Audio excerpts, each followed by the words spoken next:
नमस्कार साथियों, सीओईटी 2024 में बीए बीएड बीएससी बीएड के अंतर्गत टीचिंग एप्टीट्यूड डोमेन सब्जेक्ट के लिए प्रश्न पत्र का जिन विद्यार्थियों ने चयन किया है उनके लिए हम इससे पहले 150 प्रश्न हल कर चुके हैं। साथ ही साथ सीटेट या टीचिंग लाइन में एंट्रेंस एग्जाम हेतु टीचिंग एप्टीट्यूड के आपके जो प्रश्न रहने वाले हैं, टीचिंग एप्टीट्यूड के प्रश्न रहने वाले हैं, उन दोनों की तैयारी हम यहाँ पे कर रहे हैं। तो अब तक प्रश्नों का स्तर जो था वो थोड़ा सरल था, अब प्रश्नों का स्तर मैं बढ़ाना प्रारंभ कर रहा हूँ। थोड़े कठिन प्रश्न आप लोग को देखने को मिल सकते हैं।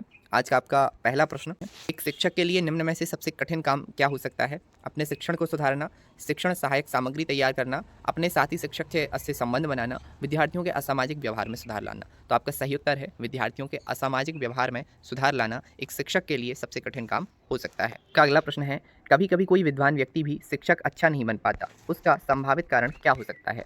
विद्वान का दुरुपयोग, शिक्षण कौशल में वयोवृद्ध ना होना, कक्षा में सलाह संप्रेषित करते समय विद्यार्थियों के स्तर पर ध्यान न रखना, बी और सी वो अच्छे से विद्वान होते हुए भी वो अच्छे शिक्षक नहीं बन पाते हैं।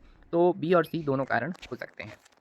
अगला आपका प्रश्न, अध्यापकों के संगठन का दायित्व होना चाहिए परमाणु ऊर्जा निगम और सरकार के बीच मध्यस्थता बनाकर काम करना, परामर्श की समस्या पर विचार करना और उन्हें दूर करने का प्रयास करना, हड़ताल एवं रैली का आयोजन करना, सरकार पर दबाव। तो परामर्श की समस्या पर विचार करना और उन्हें दूर करने का प्रयास करना, ठीक है, ये अध्यापक संगठनों का दायित्व होना चाहिए। आपका अगला प्रश्न है, यदि किसी छात्र को अपनी आशा से कम अंक प्राप्त होते हैं तो आप क्या कहकर उसका प्रोत्साहन बढ़ाएंगे? उत्तर अति विचित्र होने के कारण परीक्षक को समझ में नहीं आ सकता, ऐसा आप कह देंगे, इस कारण नंबर कम है। परीक्षा में अंक कम मिलने के पीछे अभ्यर्थियों की प्रतिस्पर्धा हो सकती है, बहुत कंपटीशन था, ये कह सकते हैं। जो शिक्षा एक हथियार है, वो अपने परिश्रम पे उसको विश्वास रखना चाहिए और उस हथियार से वो अच्छे अंक प्राप्त कर सकता है अगली बार, ऐसा आप प्रोत्साहन देंगे। या ये सभी चीज़ें हो सकती हैं। तो आप उसे ही अगर मोटिवेट करना है तो आप कहेंगे कि ये तुम्हारे पास एक हथियार है और अपने परिश्रम पर विश्वास रखो, तुम अगली बार अपनी आशा के अनुसार ही अंक प्राप्त कर सकोगे। तो आपका सी ऑप्शन बिल्कुल सही होगा।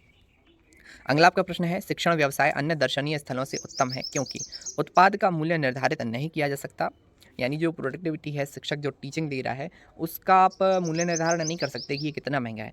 उत्पाद जो है जीते जागते रूप में शिक्षक की आत्मा संतुष्टि का माध्यम बनते हैं, वर्ष में छुट्टियां बहुत अधिक होती हैं, अध्यापक को समाज में उच्च स्थान दिया जाता है। तो शिक्षण व्यवसाय दर्शनीय स्थलों से उत्तम इसलिए है क्योंकि ये ऐसा उत्पाद है शिक्षा जो जीते जागते रूप में शिक्षक की आत्मा संतुष्टि का माध्यम बनता है, ठीक है, वो हर समय जीवंत रहता है। अगला आपका प्रश्न है, स्कूलों में विभिन्न कक्षाओं में प्रवेश विवरण नवीनता का आधार होना चाहिए। छात्रों की खराब स्थिति, छात्रों की जाति व धर्म, छात्रों का अशिक्षित व आवासीय परिवेश, ए और सी दोनों। तो छात्रों का अशिक्षित एवं आवासीय परिवेश ही विभिन्न कक्षाओं में प्रवेश विवरण नवीनता का आधार होना चाहिए।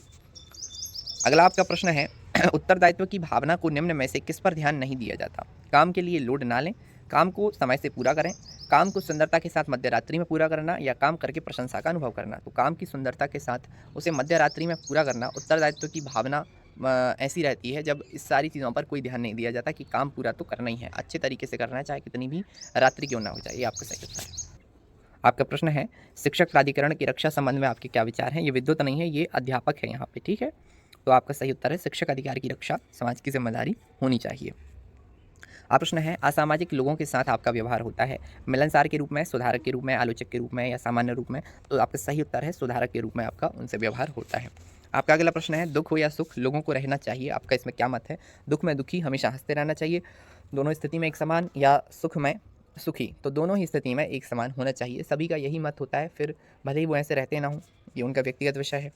आपका इस वीडियो का अंतिम प्रश्न है, लड़कियों को कितना अधिक शिक्षा उनको मिलनी चाहिए? कुशल गृहिणी का दायित्व निभा सकें इतनी, आत्मनिर्भर हो सकें इतनी, बच्चों को कौशलिक शिक्षा दें, मित्रता की थोड़ा बहुत पढ़ा सकें इतनी, या एक सफल सहायक शिक्षक बनने में वो सहायक सिद्ध हों इतनी, तो उन्हें आत्मनिर्भर वो बन सकें, लड़कियों को इतनी शिक्षा तो कम से कम मिलनी चाहिए। ये आज के आपके महत्वपूर्ण प्रश्न थे। इसके पहले की 10 वीडियो यानी 150 प्रश्न आप प्ले लिस्ट में जाके देख सकते हैं। जो साथ ही नए जुड़े हैं, चैनल को सब्सक्राइब अवश्य करें। आप सभी का बहुत बहुत धन्यवाद।